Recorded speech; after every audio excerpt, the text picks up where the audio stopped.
அல்லாஹு தஆலா ஒவ்வொரு நபிமார்களுக்கும் சுஹூஃப்களை கொடுத்தான். குறிப்பாக 4 நபிமார்களுக்கு வேதத்தை அல்லாஹு தஆலா கொடுத்தான். நபி தாவூத் அலைஹிஸ்ஸலாத்து வஸ்ஸலாம் அவர்களுக்கு வேதம் கொடுக்கப்பட்டது. நபி மூசா அலைஹிஸ்ஸலாம் அவர்களுக்கு வேதம் கொடுக்கப்பட்டது. நபி ஈசா அலைஹிஸ்ஸலாத்து வஸ்ஸலாம் அவர்களுக்கும் வேதம் கொடுக்கப்பட்டது. இறுதியாக கண்மணி நாயகம் ஸல்லல்லாஹு அலைஹி வஸல்லம் அன்னவர்களுக்கும் திருக்குர்ஆன் அருளப்பட்டது. அப்ப இந்த திருக்குர்ஆனுக்கு இருக்கக்கூடிய ஒரு மகிமை, ஒரு சிறப்பு என்னவென்று சொன்னால், மற்ற 3 வேதங்களாக இருக்கக்கூடிய நபி தாவூத் அலைஹிஸ்ஸலாத்து வஸ்ஸலாம் அன்னவர்களுக்கு அருளப்பட்ட ஜபூருடைய வேதத்தை மனனம் செய்தவர்கள் 2 நபர்கள் மட்டும்தான்.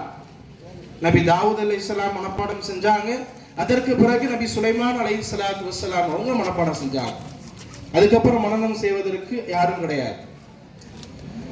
அதற்கு பிறகு நபி மூசா அலைஹிஸ்ஸலாத்து வஸ்ஸலாம் அன்னவர்களுக்கு அருளப்பட்ட தௌராத்துடைய வேதம், அதை மனனம் செஞ்சவங்க 2 நபர்கள்.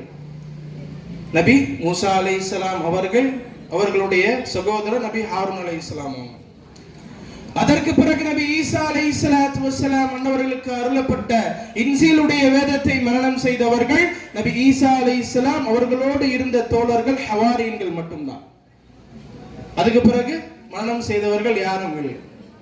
ஆனா அல்லாஹு தஆலா நபி ஸல்லல்லாஹு அலைஹி வஸல்லம் அன்னவர்களுக்கு 23 ஆண்டுகள் அருளப்பட்ட இந்த திருக்குர்ஆனை நபி ஸல்லல்லாஹு அலைஹி வஸல்லம் அன்னவங்க மனப்பாடம் செஞ்சாங்க. அதற்கு பிறகு சஹாபாக்கள், அதற்கு பிறகு தாபியீன்கள், அதற்கு பிறகு தபா தாபியீன்கள், ஷுஹதாக்கள், நல்லடியார்கள், தொடர்ச்சியாக இன்றைக்கு நமக்கு மத்தியில பல ஹாஃபில்மார்கள் இருக்காங்க.